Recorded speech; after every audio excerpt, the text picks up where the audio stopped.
ಕೇಂದ್ರ ಸರ್ಕಾರದ ಮನ್ರೇಗಾ ಹೆಸರು ಬದಲಾವಣೆಗೆ ಕರ್ನಾಟಕದಲ್ಲೂ ಕೂಡ ವ್ಯಾಪಕ ವಿರೋಧ ವ್ಯಕ್ತವಾಗಿದೆ. ಬೆಳಗಾವಿ ಸುವರ್ಣಸೌಧದಲ್ಲಿ ಕಾಂಗ್ರೆಸ್ ಪ್ರತಿಭಟನೆ ನಡೆಸಿ ಆಕ್ರೋಶವನ್ನು ಹೊರಹಾಕಿದೆ. ಮನ್ರೇಗಾ ಹೆಸರು ಬದಲಾವಣೆಗೆ ನಿನ್ನೆಯಷ್ಟೇ ಸಂಸತ್ನಲ್ಲಿ ಕೋಲಾಹಲಕ್ಕೆ ಕಾರಣವಾಗಿದೆ. ಮನ್ರೇಗಾ ಯೋಜನೆ ಹೆಸರು ಮರುನಾಮಕರಣ ಮಾಡಿ ವಿಬಿಜಿ ರಾಮ್ಜಿ ಮಸೂದೆಗೆ ಕಾಂಗ್ರೆಸ್ ವ್ಯಾಪಕ ವಿರೋಧವನ್ನು ವ್ಯಕ್ತಪಡಿಸಿತ್ತು. ಈ ಬೆನ್ನಲ್ಲೇ ಇವತ್ತು ಕರ್ನಾಟಕದಲ್ಲೂ ಕೂಡ ವ್ಯಾಪಕ ವಿರೋಧ ವ್ಯಕ್ತವಾಗಿದೆ. ಬೆಳಗಾವಿಯ ಸುವರ್ಣಸೌಧದ ಗಾಂಧಿ ಪ್ರತಿಮೆ ಬಳಿ ಕಾಂಗ್ರೆಸ್ ನಾಯಕರು, ಶಾಸಕರು, ಸಚಿವರು ಪ್ರತಿಭಟನೆ ನಡೆಸಿ ಕೇಂದ್ರ ನಾಯಕರ ವಿರುದ್ಧ ಆಕ್ರೋಶವನ್ನು ಹೊರಹಾಕಿದರು. ಇದೇ ವೇಳೆ ನ್ಯಾಷನಲ್ ಹೆರಾಲ್ಡ್ ಕೇಸ್ನಲ್ಲಿ ಇಡಿಯಿಂದ ಚಾರ್ಜ್ ಶೀಟ್ ತಿರಸ್ಕಾರ, ಸತ್ಯಕ್ಕೆ ಜಯ ಸಿಕ್ಬಿಟ್ಟಿದೆ, ಬಿಜೆಪಿ ದ್ವೇಷದ ರಾಜಕೀಯ ಮಾಡ್ತಾ ಇದೆ ಅಂತ ಘೋಷಣೆಯನ್ನು ಕೂಗಿದ್ರು. ಇನ್ನು ಪ್ರತಿಭಟನೆಯಲ್ಲಿ ಸಿಎಂ ಸಿದ್ದರಾಮಯ್ಯ ಕೇಂದ್ರ ಸರ್ಕಾರದ ವಿರುದ್ಧ ವಾಗ್ದಾಳಿ ನಡೆಸಿದ್ರು. ಮಹಾತ್ಮ ಗಾಂಧಿ ಹೆಸರಿದ್ರೆ ಏನಾಗ್ತಾ ಇತ್ತು ಇವರಿಗೆ, ಮೊದಲಿನಿಂದಲೂ ಬಿಜೆಪಿಯವರಿಗೆ ಗಾಂಧಿ ಕಂಡ್ರೆ ಆಗಲ್ಲ ಅಂತ ವಾಗ್ದಾಳಿ ನಡೆಸಿದ್ರು. ಕಾಂಗ್ರೆಸ್ಸಿಗರ ಪ್ರತಿಭಟನೆಗೆ ಬಿಜೆಪಿಗರು ಕಿಡಿಕಾರಿದ್ದಾರೆ. ಇವನಿಗೆ ತೊಂದರೆ ಏನಿತ್ತು, ಮಹಾತ್ಮ ಗಾಂಧಿ ಯಾವಾಗಲೂ ಕೂಡ ಮಹಾತ್ಮ ಗಾಂಧಿಯವ್ರು ಕಂಡ್ರೆ ಆಗಲ್ಲ, ಮೊದಲಿನಿಂದ ನೆಹರು ಕಂಡ್ರೆ ಆಗಲ್ಲ, ಆಮೇಲೆ ಅಂಬೇಡ್ಕರ್ ಕಂಡ್ರೆ ಆಗಲ್ಲ. ಬಿಜೆಪಿಯವರು ಯಾವಾಗಲೂ ದ್ವೇಷದ ರಾಜಕಾರಣ ಮಾಡ್ತಕ್ಕಂಥದ್ದು. ಜಿ ರಾಮ್ ಜಿ ಬಿಜೆಪಿಯವರು ಇದಾರಲ್ಲ, ಆಮೇಲೆ ಜಿ ಮೋದಿ ಜಿ ಅಂತ ಮಾಡಬೇಕು. ಸೂರ್ಯ ಹುಟ್ಟತಾನೆ, ಸೂರ್ಯ ಮುಳುಗ್ತಾನೆ. ಸತ್ಯದ ವಿರುದ್ಧ ಪ್ರತಿಭಟನೆ ಮಾಡಿ ನಮ್ಮ ನಾಯಕರುಗಳಿಗೆ ಬಂಧಿಸಬೇಕು ಅಂತ ಏನು ಕುತಂತ್ರವಾಗಿ ಇವತ್ತು ನ್ಯಾಯ ಸಿಕ್ಕಿದೆ. ಈಗ ಮನ್ರೇಗಾ ವಿಚಾರದಲ್ಲಿ ಒಂದು ಹೊಸ ಕಾರ್ಯಕ್ರಮವನ್ನು ನಾವು ಬೇರೆ ರೂಪಿಸ್ತೇವೆ, ಹೋರಾಟಕ್ಕೆ ಬದ್ಧರಾಗಿದ್ದೇವೆ. ಜೈರಾಮ್ ಅಂತ ಮಾಡಿದಾರಲ್ಲ, ಏನು ಜಿ ಹುಜೂರ್ ದೇಶನ ಇದು? ಗಾಂಧೀಜಿಯವರು ಸ್ವತಂತ್ರ ತಂದುಕೊಟ್ಟವರು ದೇಶಕ್ಕೆ. ಈ ಥರ ಮಾಡಿದ್ರೆ ಏನು ಗಾಂಧೀಜಿ ಬಗ್ಗೆ, ಸ್ವತಂತ್ರ ಹೋರಾಟದ ಬಗ್ಗೆ, ಪ್ರಜಾಪ್ರಭುತ್ವದ ಬಗ್ಗೆ, ಸಂವಿಧಾನ ಅಂಬೇಡ್ಕರ್ ಬಗ್ಗೆ ಇವ್ರ ನಂಬಿಕೆ ಇಲ್ಲ. ಗಾಂಧೀಜಿ ತನ್ನ ತತ್ವದ ಕಾರಣಕ್ಕಾಗಿ, ತನ್ನ ಬದುಕಿನ ಕಾರಣಕ್ಕಾಗಿ ಜನಮಾನಸದಲ್ಲಿ ಉಳ್ಕೊಂಡ್ರು. ಕೇವಲ ಹೆಸರಿನ ಕಾರಣಕ್ಕಲ್ಲ.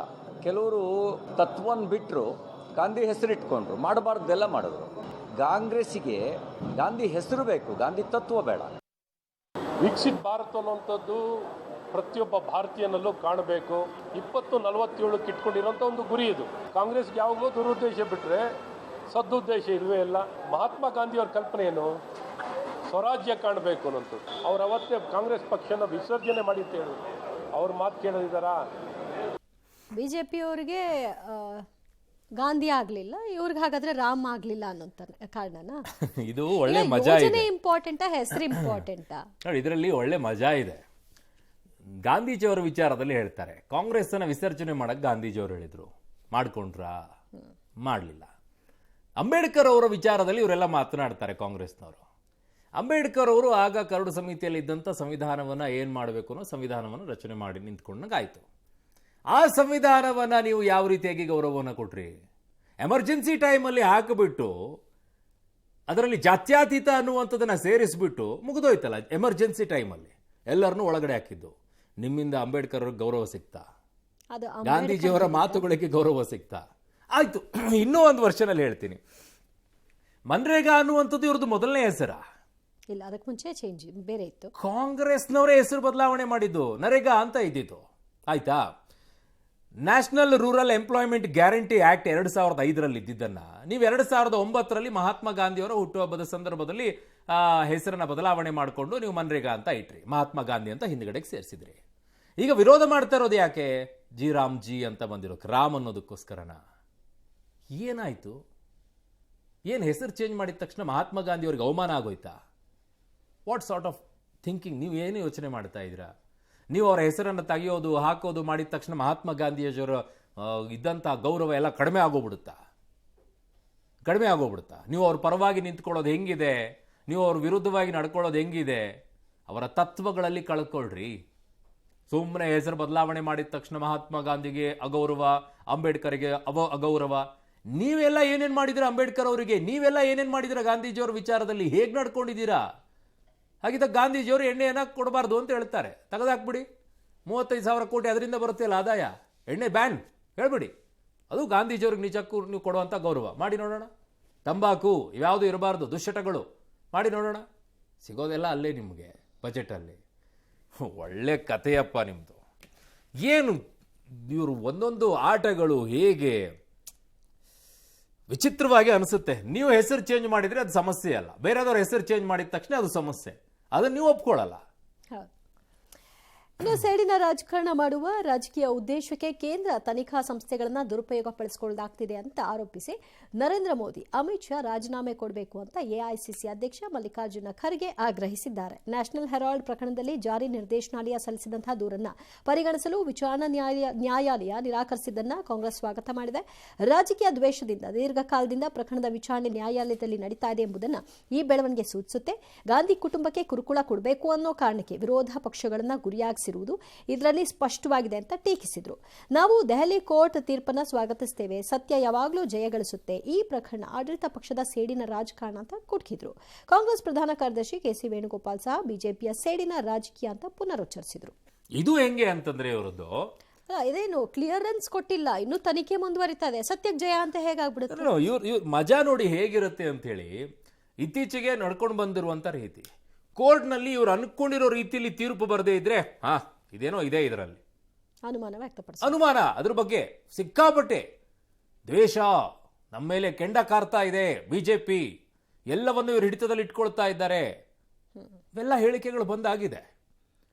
ಪರವಾಗಿ ಬಂದ್ಬಿಟ್ರೆ ಸತ್ಯಕ್ಕೆ ಸಿಕ್ಕಂಥದ್ದು ಅಂದ್ರೆ ನಿಮ್ಮ ಅನುಕೂಲಕ್ಕೆ ತಕ್ಕಂತೆ ನ್ಯಾಯಾಲಯಗಳು ಕೊಡುವಂತ ತೀರ್ಪುಗಳು ಮಾತ್ರ ಚೆನ್ನಾಗಿರುತ್ತೆ.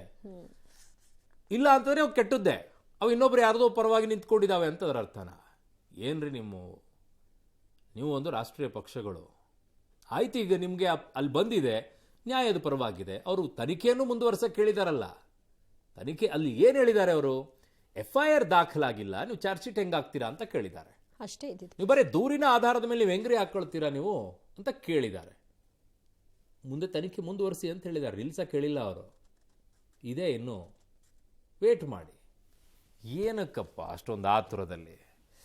ಜೀನಿ ಸ್ಲಿಮ್ ರೆಫರ್ ಮಾಡ್ಬೇಕಾದ್ರೆ ಕಾರಣ ಏನಂದ್ರೆ ವೇಟ್ ಲಾಸ್ ಸಲುವಾಗಿ ನನ್ ಬಾಳ ಜನ ಕೇಳಿದ್ರು. ಫಸ್ಟ್ ನಾನ್ ತಗೊಂಡು ನನಗೆ ರಿಸಲ್ಟ್ ಬಂದ್ಮೇಲೆ ಆಮೇಲೆ ನಾನು ಜೀನಿ ಸ್ಲಿಮ್ ಇನ್ನೊಬ್ಬರಿಗೆ ಪ್ರಿಪೇರ್ ಮಾಡಿದ್. ಸುಸ್ತಾಗೋದು ಕಡಿಮೆ ಆಯ್ತು, ವೀಕ್ನೆಸ್ ಅದು ಏನೂ ಇಲ್ಲ, ಪೂರಾ ಹೆಲ್ದಿ ಅದೇನೆ. ವೇಟ್ ಜಾಸ್ತಿ ಇರೋರಲ್ಲಿ ಏನೇ ಡೌಟ್ ಇಲ್ಲದೆ 100% ಬಳಸಬಹುದು. ಪ್ರತಿದಿನ ನಮ್ಮ ಜೀನಿ ಸ್ಲಿಮ್ ನ ಯೂಸ್ ಮಾಡಿ ಯಾವುದೇ ಸೈಡ್ ಎಫೆಕ್ಟ್ ಇಲ್ದಂಗೆ ನೀವು ಸಣ್ಣ ಆಗ್ತೀರಾ. ಚಿತ್ರದುರ್ಗದ ರೇಣುಕಾಸ್ವಾಮಿ ಹತ್ಯೆ ಪ್ರಕರಣದ ಟ್ರಯಲ್ ಇಂದು ಆರಂಭವಾಗಿದೆ. ಪ್ರಕರಣದಲ್ಲಿ ಮೊದಲ ಹಂತವಾಗಿ ರೇಣುಕಾಸ್ವಾಮಿ ತಂದೆ ಕಾಶಿನಾಥೈ ಮತ್ತು ತಾಯಿ ರತ್ನಪ್ರಭಾ ಬೆಂಗಳೂರಿನ 57ನೇ CCH ಕೋರ್ಟ್ನಲ್ಲಿ ಹೇಳಿಕೆಯನ್ನು ದಾಖಲಿಸಿದರು.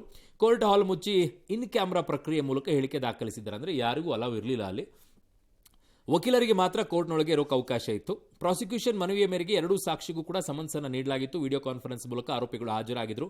ಪಾಟಿ ಸವಾಲಿಗೆ ಆರೋಪಿ ಪರ ವಕೀಲರು ಕಾಲಾವಕಾಶ ಕೋರಿದ್ರು. ದರ್ಶನ್ ಪರ ವಕೀಲ CV ನಾಗೇಶ್, ಪವಿತ್ರಗೌಡ ಪರ ವಕೀಲರು ಕೂಡ ವಾದವನ್ನು ಮಂಡಿಸಿದರು. ನಿಮ್ಮ ಮಗ ಕೋರ್ಟ್ ಕೇಸ್ ಹೋಗ್ತಾ ಇದ್ದದ್ದು ಗೊತ್ತಾ? ಬಜರಂಗ ದಳ ಹುಡುಗರ ಜೊತೆಗೆ ಓಡಾಡ್ತಾ ಇದ್ದಿದ್ರು ಗೊತ್ತಾ ಅನ್ನೋ ಮಾಹಿತಿ ಇತ್ತಾ? ನಿಮ್ಮ ಮಗನನ್ನ ಬಂಧಿಸಿದ್ರು ಅನ್ನೋದು ಗೊತ್ತಾ ಅಂತೆಲ್ಲ ಹೇಳಿದ್ದಾರೆ. ನನಗೆ ಯಾವುದೂ ಗೊತ್ತಿಲ್ಲ ಅಂತ ರೇಣುಕಾಸ್ವಾಮಿ ಅವರ ತಾಯಿ ರತ್ನಪ್ರಭಾ ಉತ್ತರ ಕೊಟ್ಟರು. ಪೊಲೀಸರಿಗೆ ರತ್ನಪ್ರಭಾ ಅವರು ಕೊಟ್ಟಿದ್ದ ಹೇಳಿಕೆಯನ್ನು ಪವಿತ್ರಗೌಡ ಪರ ವಕೀಲ ತೋರಿಸಿದಾಗ ಜೂನ್ 14, 2024ರಲ್ಲಿ ನಮ್ಮ ಹೇಳಿಕೆ ಪಡೆದಿದ್ದಾರೆ ಅಂತಂದ್ರು. ವಿಚಾರಣೆಯನ್ನು ನಾಳೆಗೆ ಮುಂದೂಡಿದ್ದಾರೆ. ಇನ್ನು ಧರ್ಮಸ್ಥಳ ಗ್ರಾಮದಲ್ಲಿ ನೂರಾರು ಶವ ಹೂತಿಟ್ಟ ಆರೋಪ ಕೇಸ್ನಲ್ಲಿ ಜೈಲು ಪಾಲಾಗಿದ್ದಂತಹ ಮಾಸ್ಕ್ ಮ್ಯಾನ್ನ ಬುರುಡೆ ಚಿನ್ನಯ್ಯ ಶಿವಮೊಗ್ಗ ಜೈಲಿನಿಂದ ನಾಳೆ ರಿಲೀಸ್ ಆಗ್ತಾ ಇದ್ದಾರೆ. ಜಾಮೀನು ಸಿಕ್ಕ 23 ದಿನಗಳ ಬಳಿಕ ಜೈಲಿನಿಂದ ಹೊರಬರ್ತಾ ಇದ್ದಾರೆ. ಚಿನ್ನಯ್ಯನ ಪತ್ನಿ ಮಲ್ಲಿಕಾ ಹಾಗೂ ಸಹೋದರಿ ರತ್ನ ಇವತ್ತು ಬೆಳ್ತಂಗಡಿಯ ಪ್ರಧಾನ ಹಿರಿಯ ವ್ಯವಹಾರಿಕ ನ್ಯಾಯಾಲಯದಲ್ಲಿ ಕಾನೂನು ಪ್ರಕ್ರಿಯೆಯನ್ನು ಮುಗಿಸಿದ್ರು. 1 ಲಕ್ಷದ ಬಾಂಡ್ ಹಾಗೂ 2 ಜಾಮೀನುದಾರರನ್ನ ಕರೆತಂದಿದ್ರು. ಕಳೆದ ನವೆಂಬರ್ 24ರಂದು ದಕ್ಷಿಣ ಕನ್ನಡದ ಜಿಲ್ಲಾ ನ್ಯಾಯಾಲಯ ಚಿನ್ನಯ್ಯನಿಗೆ 12 ಷರತ್ತುಗಳೊಂದಿಗೆ ಜಾಮೀನನ್ನು ಕೊಟ್ಟಿತ್ತು. ಆದರೆ ಬಾಂಡ್ ಹಾಗೂ 2 ಜಾಮೀನುದಾರರ ಕೊರತೆಯ ಇದ್ದ ಕಾರಣ ಇನ್ನೂ ಕೂಡ ಬಿಡುಗಡೆ ಆಗಿರಲಿಲ್ಲ. ನಾಳೆ ರಿಲೀಸ್ ಆಗ್ತಾರೆ. ಇದಂತೂ ವಿಚಿತ್ರ. ಅಲ್ಲಿ ದರ್ಶನ್ ಕೇಸಲ್ಲಿ ಅವರ ತಂದೆ ತಾಯಿಗಳದ್ದು ಹೇಳಿಕೆಯನ್ನು ಪಡ್ಕೊಂಡಿದ್ದಾರೆ, ಸಾಕ್ಷಿಗಳನ್ನು ತಗೊಂಡಿದ್ದಾರೆ. ಬಟ್ ಅದರಿಂದ ದೊಡ್ಡ ಮಟ್ಟದಲ್ಲಿ ಏನು ಪ್ರಭಾವಗಳನ್ನು ಬೀರುವಂಥದ್ದಲ್ಲ. ಮೂಲವಾಗಿರುವಂಥದ್ದು ರೇಣುಕಾಸ್ವಾಮಿಯನ್ನು ಕೊಲೆ ಮಾಡಿರುವಂಥದ್ದಕ್ಕೆ ಸಾಕ್ಷಿಗಳೇನು ಅನ್ನೋಂಥದ್ದು ಅದು ಬರುತ್ತೆ. ಇವಿಷ್ಟು ಸಾಕ್ಷಿಗಳು, ಅದರಲ್ಲಿ ತಂದೆ ತಾಯಿಗಳದ್ದು ಏನು ಹೇಳಿಕೆಗಳದ್ದೆಲ್ಲ ಆಗುತ್ತೆ. ಈ ಪ್ರಕರಣದಲ್ಲಿ ಅಯ್ಯಯ್ಯಯ್ಯಯ್ಯೋ ಏನ್ರಿ ಈ ಬುರುಡೆ ಮ್ಯಾನ್ ವಿಚಾರದಲ್ಲಿ ಅಬ್ಬಬ್ಬಬ್ಬ ಸೋಷಿಯಲ್ ಮೀಡಿಯಾದಲ್ಲಿ ಬಂದಿದ್ದು, ಇವನು ಪರವಾಗಿ ನಿಂತಿದ್ದು, AI ವಿಡಿಯೋಗಳನ್ನು ಮಾಡಿದ್ದು, ಇವನಿಂದನೇ ಎಲ್ಲ ಸತ್ಯ ಆಚೆ ಬಂದ್ಬಿಡುತ್ತೆ, ನೋಡ್ತಾ ಇರಿ ಎಲ್ಲವೂ ಕೂಡ ಆಚೆ ಬರುತ್ತೆ ಅಂತ ಹೇಳಿ ಬುರುಡೆ ಬಿಟ್ಟಂತವ್ರು. ಪಾಪ ಅವ್ರಿಗೆ ಬೇಲ್ ಸಿಕ್ಕಿ 23 ದಿನ ಆದರೂ ಕೂಡ 1 ಲಕ್ಷ ರೂಪಾಯಿ ಬಾಂಡ್ ಕೊಟ್ಬಿಟ್ಟು ಶ್ಯೂರಿಟಿ ಕೊಡೋಕ್ಕೂ ಕೂಡ ಒಬ್ಬರು ಬರ್ಲಿಲ್ವಲ್ರಿ. ಪರವಾಗಿ ವಕೀಲರೇ ಇರ್ಲಿಲ್ವಲ್ಲ. ಅಯ್ಯ, ಇದಾ ನಿಮ್ಮ ಹೋರಾಟ? ಇದಾ ಅವನ ಪರವಾಗಿ ನಿಲ್ಲುವಂತ ರೀತಿ? ಅಲ್ಲ, ರಿವರ್ಸ್ ಆಗ್ಬಿಟ್ರಲ್ಲ. ಪರವಾಗಿ ನಿಂತಿದ್ರೆ ಓಕೆ, ರಿವರ್ಸ್ ಅಲ್ಲ. ನಾನು ಸಮಾಜದಲ್ಲಿ ಹೇಳ್ತಾ ಇದ್ದೀನಿ, ನಿಮ್ಮಿಂದ ಏನಾದರೂ ಒಂದು ಅನುಕೂಲ ಆಗತ್ತೆ ಅಂತಂದೆ ಅಂದಾಗ ನಿಮಗೆ ಜೈ ಜೈ ಅಂದ್ಕೊಂಡು ಓಡಾಡ್ತಾರೆ ನಿಮ್ಮ ಹಿಂದೆ.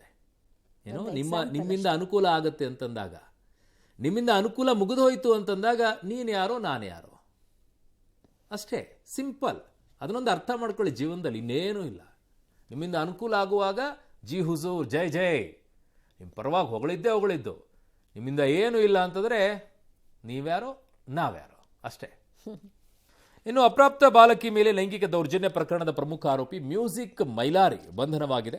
ಇಂದು ನಸುಕಿನ ಜಾವ ವಿಜಯಪುರ ಜಿಲ್ಲೆಯ ತಿಕೋಟ ಬಳಿ ಸಿನಿಮೆಯ ರೀತಿಯಲ್ಲಿ ಚೇಸ್ ಮಾಡಿ ಆರೋಪಿ ಮೈಲಾರಿಯನ್ನು ಹಿಡಿಯುವಲ್ಲಿ ಬಾಗಲಕೋಟೆ ಮಹಾಲಿಂಗಪುರ ಪೊಲೀಸರು ಯಶಸ್ವಿಯಾಗಿದ್ದಾರೆ. ಆರೋಪಿ ಮೈಲಾರಿ ತಪ್ಪಿಸಿಕೊಂಡು ಮಹಾರಾಷ್ಟ್ರ ಕಡೆಗೆ ಹೊರಟಿದ್ದ ಅಂತಿದ್ದಾರೆ. ಖಚಿತ ಮಾಹಿತಿಯ ಮೇರೆಗೆ ಕಾರ್ಯಾಚರಣೆ ಮಾಡಿದ ಪೊಲೀಸರು ಆತನನ್ನು ವಶಕ್ಕೆ ಪಡ್ಕೊಂಡಿದ್ದಾರೆ. ನ್ಯಾಯಾಧೀಶರ ಎದುರು ಹಾಜರುಪಡಿಸಿದ್ದಾರೆ. 14 ದಿನ ನ್ಯಾಯಾಂಗ ಬಂಧನಕ್ಕೆ ಒಪ್ಪಿಸಿದ್ದಾರೆ. ಇನ್ನು ನನ್ನ ಮೇಲೆ ವ್ಯವಸ್ಥಿತ ಷಡ್ಯಂತ್ರ ನಡೆದಿದೆ, ಕಾನೂನು ಹೋರಾಟ ಮಾಡ್ತೀನಿ ಅಂತ ಮೈಲಾರಿ ಹೇಳ್ಕೊಂಡಿದ್ದಾರೆ. ಸರ ನೇರವಾಗಿ ಅದೇನೋ ಸ್ಕ್ಯಾಮ್ ಮಾಡ್ರೆ ಅದರೊಳಗೆ ನಾವು ಸಿಕ್ಕಾಕ್ಕೊಂಡಿವಿ. ಕಾನೂನು ಅದ ಸರ, ಕಾನೂನಾತ್ಮಕವಾಗಿ ನನಗೂ ಸಂವಿಧಾನ ಅನ್ನೋದದ ಸರ, ನನಗೂ ಹೋರಾಟ ಮಾಡ್ತೀನಿ ರೀ. ನಾನು ನಿರಪರಾಧಿ ಅಂತ ನಾನು ಸಾಬೀತು ಮಾಡ್ಕೋತೀನಿ ಸರ್. ಕಾನೂನು ಮುಂದೆ ಯಾರೋ ದೊಡ್ಡರಲ್ರಿ, ಅದಾದ ನಿಜ ಸಂಗತಿ ಆಗಿದ್ರೆ ಕಾನೂನಾತ್ಮಕವಾಗಿ ಅದೇನು ನಮ್ಮ ಮ್ಯಾಗ ಕ್ರಮ ಇರುತ್ತೆ ಕ್ರಮ ಕೈಗೊಳಿಸಿ. ನನ್ನ ಡ್ಯೂಟಿ ನಾನು ಮಾಡೋಕ್ಕೆ ನಾನು ಇವೆಂಟ್ಗೆ ಅಂತ ಹೊರಟಿದ್ವಿ. ಮತ್ತು ಬಂದರೆ ಹಿಂಗಾಗ್ಯದ, ಸರಿ ಸರ್ ನಡ್ರಿ ಬರ್ತೀನಿ ಅಂತ ಅವ್ರು ಏನಂತಾರೆ ಕೋಆಪ್ರೇಟ್ ಮಾಡಿವಿ ಸರ್. ನಾವು ಆ ವಿಕ್ಟಿಮ್ಗೆ ಯಾರಿಗೆ ಆಗಿದೆ ಅವರಿಗೆ ಕೂಡ ಒಂದ್ಸರಿ ಇನ್ಕ್ವೈರಿ ಮಾಡಬೇಕು. ಅದನ್ನು ಕೂಡ ನಿನ್ನೆ ನಾವು ಮುಗಿಸಿದ್ದೀವಿ. ಈ ಮೇನ್ ಆರೋಪಿ ವಿರುದ್ಧ ನಾನ್ ಬೇಲೇಬಲ್ ಸೆಕ್ಷನ್ ಇದೆ. ಆ ಮೇನ್ ಆರೋಪಿಗೆ ಇವತ್ತು ಬೆಳಿಗ್ಗೆ 5 ಗಂಟೆಗೆ ಮ್ಯೂಸಿಕ್ ಮಲ್ಲಾರಿ ಅಂತ ಅವರಿಗೆ ನಾವು ಅರೆಸ್ಟ್ ಮಾಡಿದ್ದೀವಿ. ಬಿಜಾಪುರ ಜಿಲ್ಲೆಯಿಂದ ಅರೆಸ್ಟ್ ಮಾಡಿದ್ದೀವಿ. ಒಳ್ಳೆ ರೀತಿಯಲ್ಲೇ ಇದ್ದ, ಒಳ್ಳೆಯವನಾಗಿದ್ದ, ನಮ್ಮ ಕೂಡ ಅವನ ಒಡನಾಟ ಒಳ್ಳೇದೇ ಇತ್ತು. ಬಟ್ ಈಗೇನು ಬಂದು ಇದರಲ್ಲಿ ಟ್ರೆಂಡ್ ಆಗಿ ಒಂದು ಜಾನಪದ ಗೀತೆಗಳನ್ನ ಹಾಡ್ತಾ ಅವ್ನು ಬೆಳೀತಾ ಅದನ್ನಲ್ಲ, ಈಗ ಇತ್ತಿತ್ತಲಾಗಿ 3 ವರ್ಷದಿಂದ ಅಶ್ಲೀಲವಾದ ಜಾನಪದ ಗೀತೆಗಳು. ಶಿ ಇಸ್ ರೈಟ್ ಮೇಡಮ್, ಹೇಳ್ತಾ ಇರೋದು ಕರೆಕ್ಟು.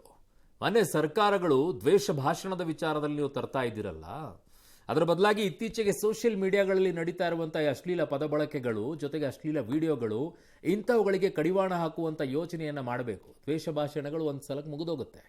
ಇವು ಮಕ್ಕಳ ಮೇಲೆ ಪ್ರಭಾವಗಳನ್ನು ಬೀರ್ತಾ ಇರೋದು. ಆಮೇಲೆ ಇತ್ತೀಚೆಗೆ ಬರ್ತಾ ಇರುವಂಥ ಹಾಡುಗಳನ್ನು ನಾನು ಕೇಳಿಸ್ಕೊಳ್ತಾ ಇದ್ದೀನಿ. ಏನೇನು ಶಬ್ದಗಳು, ಏನೇನು ಬಳಕೆಗಳನ್ನು ಮಾಡ್ತಾ ಇದ್ದಾರೆ, ಎಂತೆಂಥ ನಮ್ಮ ಹತ್ರ ಬರವಣಿಗೆಗಾರರಿದ್ರು. ಈಗ ಹೆಂಗಾಗ್ಬಿಟ್ಟಿದೆ ಅಂತಂದರೆ ಅಶ್ಲೀಲವಾಗಿ ಹಾಡು ಹೇಳಿದ್ರೆ ಅದಕ್ಕೆ ಸಿಕ್ಕಾಪಟ್ಟೆ ಜನ ನೋಡ್ತಾರೆ ಅಂತ ಹೇಳ್ಬಿಟ್ಟು ಅದನ್ನೇ ಬಳಕೆ ಮಾಡೋದು, ಅದೇ ರೀತಿಯಲ್ಲೇ ಹೇಳೋದು, ಯಾವ್ಯಾವುದೋ ಏನೇನೋ ಅದ್ರ ಬಗ್ಗೆ ಕಡಿವಾಣ ಹಾಕಕ್ಕೆ ನೋಡಿ. ಮೇಡಮ್ ಇಸ್ ರೈಟ್ ಅದು ಆ್ಯಕ್ಚುಲಿ.